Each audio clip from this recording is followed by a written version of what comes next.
itu meletakkan 3 buah stroberi di depan sebuah selokan. Ia bersembunyi di dekat sana untuk mengamati. Tak lama kemudian seekor anjing datang dan mengambil stroberi itu. Namun anjing itu tetap bersembunyi dan menolak keluar. Anak itu akhirnya tidak punya pilihan selain bangun dan pergi. Diam-diam anjing itu mengikuti dari belakang. Anak itu menyadarinya, lalu ia meletakkan 1 stroberi di setiap tempat yang dilewatinya. Saat ia menoleh ke belakang dan tidak melihat anjing itu, ia mengira anjing tersebut telah kehilangan jejak. Padahal anjing itu sudah lebih dulu menyelinap masuk ke dalam bis. Setelah turun dari bis, anjing itu terus mengikuti anak itu sampai terhalang oleh sebuah pintu. Tapi anjing itu sangat pintar. Ia mendorong tong sampah sampai mentok, lalu melompatinya selapis demi selapis, sampai akhirnya berhasil sampai di luar jendela. Anak itu terkejut saat melihat anjing itu, dan akhirnya memutuskan untuk memeliharanya. Ia menamainya Benji. Namun, ibunya sangat membenci hewan. Anak itu terpaksa menyembunyikan Benji di antara boneka-bonekanya. Malam harinya, ia tidur sambil memeluk Benji. Tiba-tiba Benji mendengar suara tangisan dan melihat ibu anak itu tampak sangat sedih. Jadi ia diam-diam berbaring di luar pintu. Setelah sang ibu tertidur, Benji masuk perlahan, menyelimuti ibunya. Lalu sebelum pergi, ia tidak lupa mematikan lampu. Keesokan harinya, ketika sang ibu bangun, ia menemukan Benji. Anjing itu menatapnya dengan ekspresi memohon. Meski begitu, sang ibu tetap bersikeras agar Benji pergi.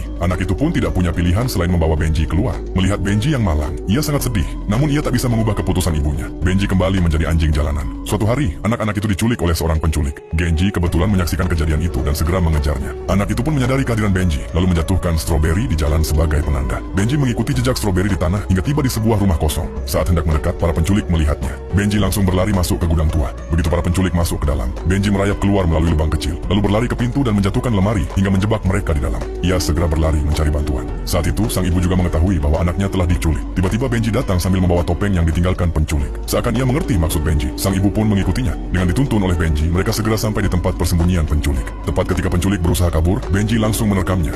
Penculik itu jatuh ke dalam air, sementara Benji juga terhempas keras ke tanah. Polisi datang dan menangkap penculik itu. Melihat Benji pingsan, anak itu sangat sedih dan ibunya merasa sangat bersalah. Untungnya, Benji segera bangkit kembali. Sejak saat itu, Benji resmi menjadi anggota keluarga mereka.